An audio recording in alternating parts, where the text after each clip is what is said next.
आखिर इस तस्वीर की चर्चा कोई क्यों नहीं कर रहा है? आरएसएस के मुख्यालय चीन का एक प्रतिनिधिमंडल पहुंचा।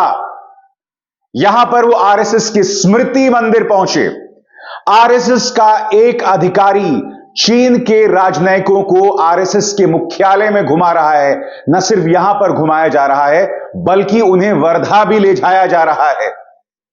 सबसे बड़ा सवाल, इस तस्वीर की चर्चा कोई क्यों नहीं कर रहा? वो भारतीय जनता पार्टी जो चीन के नाम पर अपने आलोचकों पर हमला बोलती है, चीन के नाम पर विपक्ष पर हमला बोलती है, चीन के नाम पर झूठे केसेस में पत्रकारों को जेल में डाल देती है। बड़ा सवाल यह कि चीनी प्रतिनिधिमंडल आरएसएस के मुख्यालय में क्या कर रहा है? कांग्रेस आज यह सवाल उठा रही है।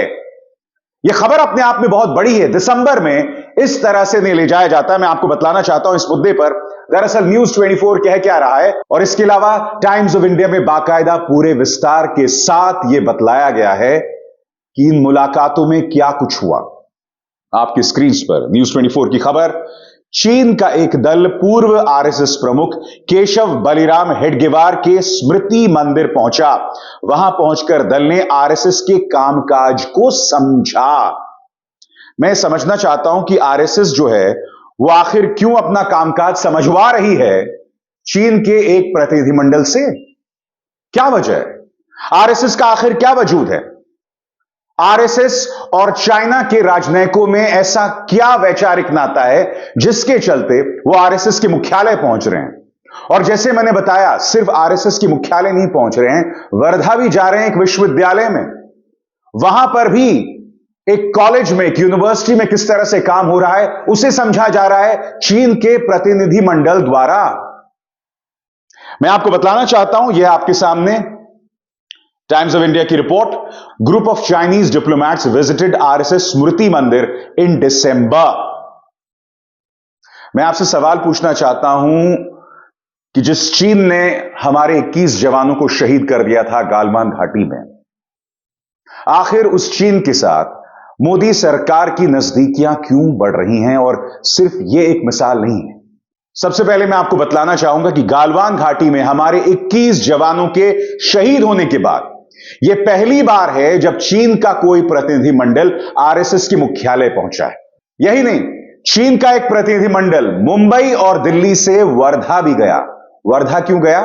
वहां पर है महात्मा गांधी अंतर्राष्ट्रीय हिंदी विश्वविद्यालय। वहां पर चाइनीज लैंग्वेज पढ़ाई जाती है।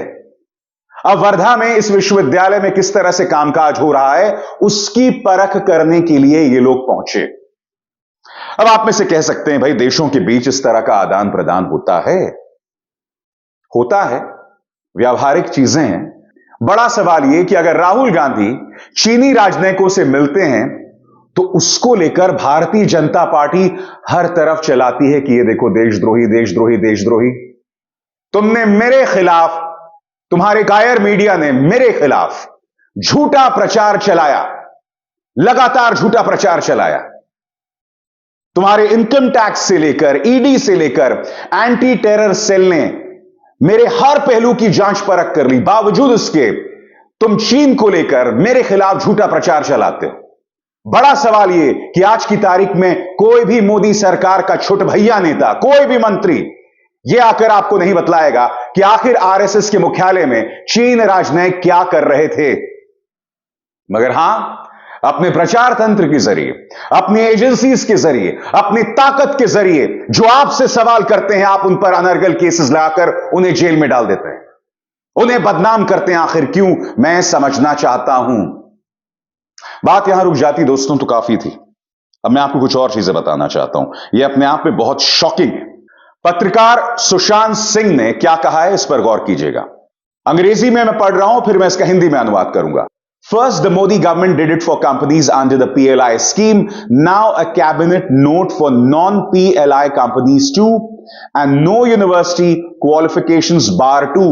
The point is that the Indian industry is so dependent on Chinese technicians for its manufacturing, despite what PLA has done in Ladakh. Chinese सेना ने गालवान घाटी के हमारे उन हिस्सों पर कब्जा कर लिया एक जमाने में जहां हम आसानी से गश्त लगा सकते थे। आज वो हिस्से बफर जोन बन गए दोस्तों।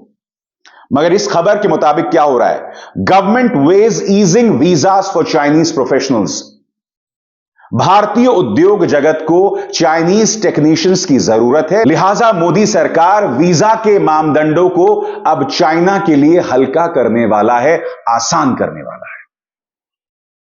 मैं फिर आपसे सवाल पूछना चाहता हूं दोस्तों, अगर किसी और सरकार ने किया होता, खासकर 21 जवानों की शहादत की पृष्ठभूमि में, तब भाजपा क्या करती बताइए ना। चाइना के नाम पर आपने क्या क्या नहीं कहा है। और आज चीन का प्रतिनिधिमंडल आरएसएस के मुख्यालय जाता है। आप वीजा के मानक उनके लिए हल्के कर रहे हैं, उनके लिए आसान कर रहे हैं। क्यों? क्योंकि भारतीय उद्योग जगत को जरूरत है चाइनीज टेक्नीशियंस की। यह सब हो रहा है दोस्तों। कोई मीडिया आपके सामने यह सवाल नहीं रख रहा है, कोई भी इस मुद्दे को लेकर सवाल नहीं उठा रहा है, जो अपने आप में कितना शॉकिंग है, कितना शॉकिंग है। कांग्रेस इस पर सवाल उठा रही है। क्या कह रही है सुप्रिया श्रीनेत, आइए सुनते हैं। मोदी और चीन की प्रेम कथा तो जग जाहिर है, और उस प्रेम कथा में अब एक त्रिकोणीय एंगल आरएसएस का आ गया है। लेकिन यह चिंता का विषय है, और चिंता का विषय इसलिए है क्योंकि पहली बार इतिहास में चीन के राजनयिक, चीन के दूतावास के जो टॉप ऑफिशियल्स हैं, वो आरएसएस के हेडक्वार्टर नागपुर में गए। वो वहां क्यों गए? आरएसएस कोई राजनीतिक दल नहीं है, आरएसएस सरकार का हिस्सा नहीं है, आरएसएस तो अपने आप को गैर राजनीतिक दल, सांस्कृतिक दल बताता है। तो वहां पे क्या हुआ? और चिंता इसलिए है क्योंकि उस मीटिंग के कुछ ही दिनों बाद चीन के मुखपत्र ने मोदी जी की तारीफ में कसीदे पढ़े। यह अलग बात है कि बायां हाथ कुछ और कर रहा है, दाहिने को उसका पता ही नहीं है, क्योंकि अभी जनवरी 2024 में इस देश के विदेश मंत्री ने कहा चीन और भारत के रिश्ते सामान्य नहीं है। तो जब रिश्ते सामान्य नहीं है, तो वहां पर चीन के दूतावास के लोग क्यों गए आरएसएस? यही नहीं दोस्तों, आपने सुना होगा कि सुप्रिया श्रीनेत ने इस बात का भी जिक्र किया अपने बयान में कि किस तरह से अब चाइनीज मीडिया प्रधानमंत्री नरेंद्र मोदी की तारीफ कर रही है। यह खबर देखिए द ट्रिब्यून की। Chinese media praises Modi's foreign policy.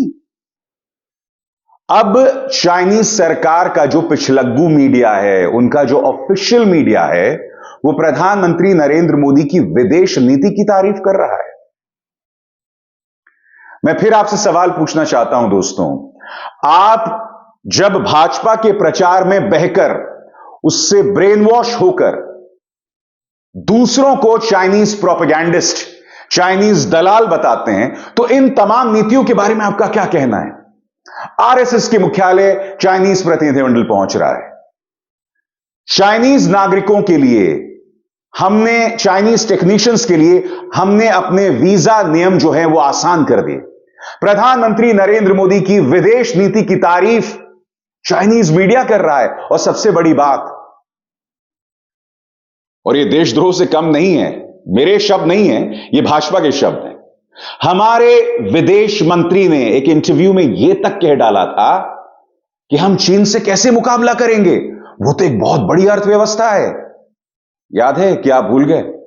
सुनिए क्या एस जयशंकर साहब आजाद भारत के इतिहास में सबसे नाकाम, सबसे कमजोर, बस यही कि इनको अंग्रेजी बहुत अच्छी बोलने आती है, और हां, सबसे बड़े अवसरवादी विदेश मंत्री हैं।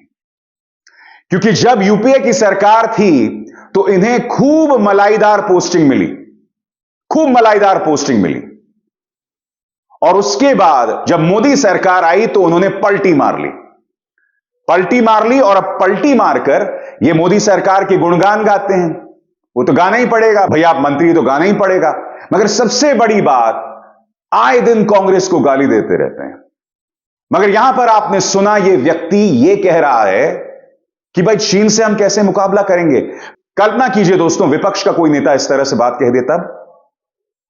आप विपक्ष के खिलाफ, पत्रकारों के खिलाफ झूठा प्रोपेगेंडा चलाते हैं, आप मेरे खिलाफ झूठा प्रोपेगेंडा चलाते हैं। आज आपका एक भी नेता, उसमें हिम्मत नहीं है मेरे सामने आके इन 3 सवालों के जवाब देने के कि चीनी प्रतिनिधिमंडल आखिर आरएसएस के मुख्यालय में क्या कर रहा है। हमने चाइनीज टेक्नीशियंस के लिए वीजा नियमों को आसान क्यों कर दिया। चाइनीज मीडिया प्रधानमंत्री नरेंद्र मोदी की विदेश नीति की तारीफ क्यों कर रहा है, क्यों सहज महसूस कर रहा है। 21 जवानों की शहादत के बाद भी वो प्रधानमंत्री जो विपक्ष में रहते हुए ये कहते थे कि हमें चीन को लाल आंख दिखानी है, उनके मुंह से आज तक चीन शब्द नहीं निकला।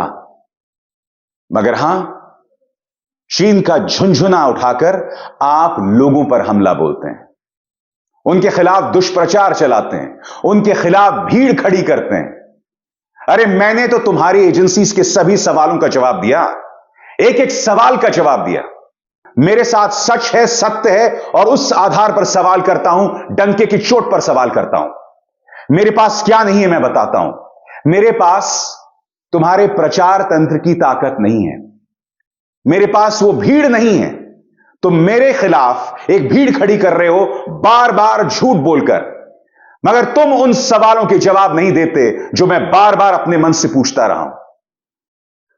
मैं एक देशभक्त हूं, एक राष्ट्रवादी हूं, मगर हां, देशभक्त और राष्ट्रवादी होने का अर्थ यह नहीं कि आप सत्ताधारी भारतीय जनता पार्टी से सवाल करना बंद कर दें। अगर आपकी सरकार कुछ गलत करेगी तो सवाल किया जाएगा।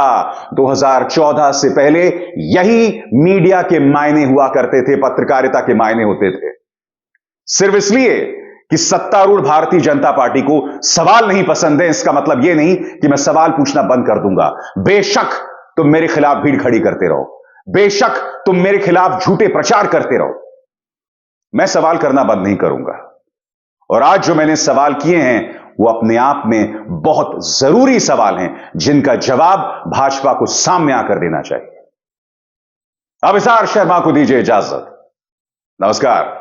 स्वतंत्र और आजाद पत्रकारिता का समर्थन कीजिए, सच में मेरा साथी बनिए। बहुत आसान है दोस्तों, इस ज्वाइन बटन को दबाइए और आपके सामने आएंगे ये 3 विकल्प, इनमें से एक चुनिए और सच के इस सफर में मेरा साथी बनिए।